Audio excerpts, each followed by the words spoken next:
Welcome to the 2021 reading list. My name is Michael Finney. Thank you for joining me. I didn't read nearly as much as I would have liked to this year, but I did manage to enjoy most of what I did complete. Let's get into it. First book, The Body Keeps the Score by Bessel van der Kolk. The Body Keeps the Score is about using somatic therapy to heal from traumatic experiences.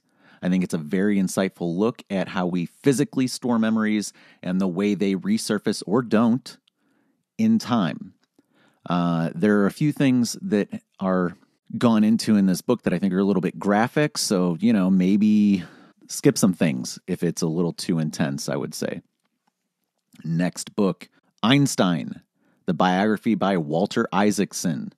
Notably, he compares Einstein's failed attempt at a grand unified theory to an international governing organization, but didn't do that to contextualize relativity to nationalism.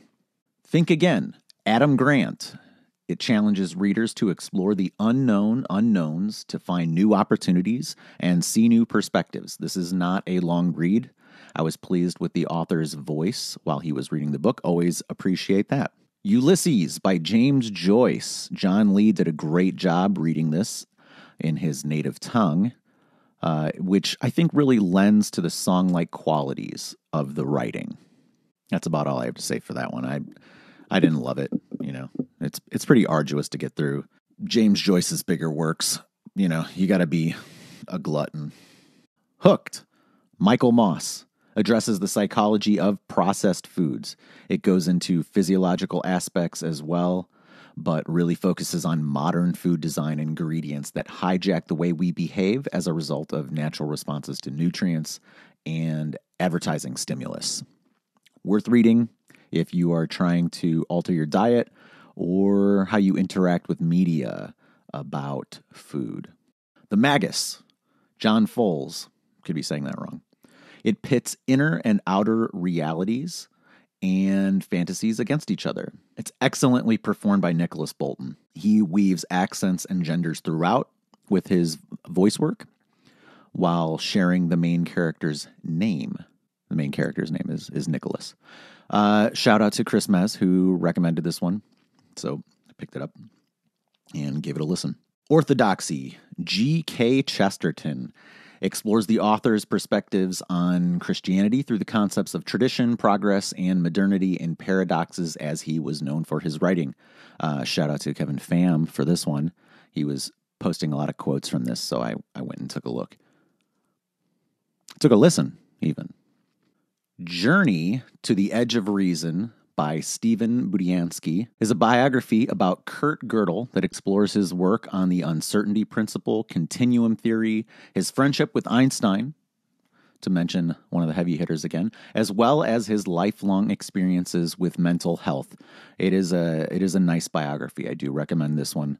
If you're into the history of physics and also the personalities that kind of cross paths in the early 20th century world of mathematics and things like that, definitely worth checking out. The Children of Men by P.D. James is the book that was made into a movie with Clive Owen, if you recall, which tightened up the plot, in my opinion, but didn't translate the most personal relationships from the book to the screen. Main issue with this one is the antiquated effect by the reader, the voiceover artist. It didn't really signal to me that I was hearing a story from the year 2021. It's just, even if it is England, I get it, but moving on. Snow Crash, Neil Stephenson. It's like putting Darlene Connor from Roseanne into a story that is part Ready Player One, Hackers, The Matrix, and Mad Max. The story is cinematic and as topically relevant these days as it was prescient in the year it was published. If you can stomach the just heavy-handed sarcasm throughout, definitely get a read of this one. It's fun. Collected Fictions by Jorge Luis Borges. is a cross-section of the author's writings. Unfortunately, the reading is performed by an older gentleman. While his voice work is well executed, including accents, it makes the stories feel stale. I think a younger voice would be good. I don't want to name any names or anything. She Has Her Mother's Laugh by Carl Zimmer. It puts heredity and genetics through the paces of a popular science book. Through anecdotes, both historical and modern, the book outlines both the academic perspectives and social constructs regarding lineage. It also has some laughs. Mason and Dixon by Thomas Pynchon catalogs the surveying career of its title figures by episodically peering into their adventures by way of an unfaithful narrator. Pynchon's love of words, language, history, storytelling, and the rest are all on full display as he pulls apart the crevices of fact. Fun book. Do recommend. I'm currently in the very beginning of Against the Day. No surprise there, as it starts in a scene that finds the beginning characters plummeting into the Columbian Exposition. I am going to murder this name. Home by Witold Rybczynski explores architecture and interior design through the lens of comfort. From the early beginnings of functional spaces to the fashionable modern styles that populate our houses now, the book offers a perspective on place that is human-focused. Critical. Channel 1 by Owen Cyclops. Finished this one recently after it came out. I bought it.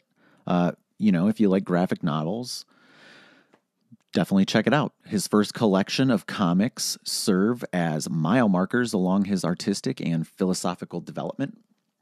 It is broken into segments that offer a little narrative along the way as well. Highly enjoyed. What a cover, right? The Inevitable, my last book that I finished of the year by Kevin Kelly of Wired and Hot Wired fame. It was best read when it came out, I would say, in 2016, a few years back. But if you want a crash course on what is happening around you, this is a good primer. I do recommend you read this book if, there are some things occurring in the world that you haven't made sense of. Now we're going to get into a small subsection here focused on content marketing and branding. The first one is Platform by Michael Hyatt. It addresses how to get noticed in a noisy world by utilizing social media to stand out. The book informs listeners about how to monetize their channels and build relationships. Building a Story Brand by Donald Miller is such a comprehensive look at exploring culture through content. You want this one in your collection. Use your business storytelling channels to paint your clients in the role of hero by using the solutions you offer. .com Secrets by Russell Brunson is a complete playbook for developing lead-generating tools for your online business. He lays out testable formulas and tactics in each chapter that compound throughout the book until you have the basic framework that's right for you. Influence by Robert Cialdini. I don't know if that's how you pronounce it. I hope it's correct. Apologies if it's not. The book addresses the benefits or pitfalls of influence with anecdotes that illustrate why and how we engage with certain information or people. Tone, timing, and staging are critical factors.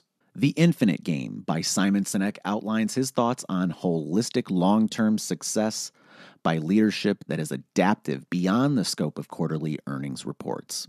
Very important, though perhaps not a song getting sung in today's markets. Hey, thanks for taking a look, and let me know if you enjoyed any of the particular selections this year or the list as a whole. I'm always looking for book recommendations. I am in the middle of a handful of books now and hope to begin sharing some of those as they are completed in the new year. Have a good one. Thanks for listening.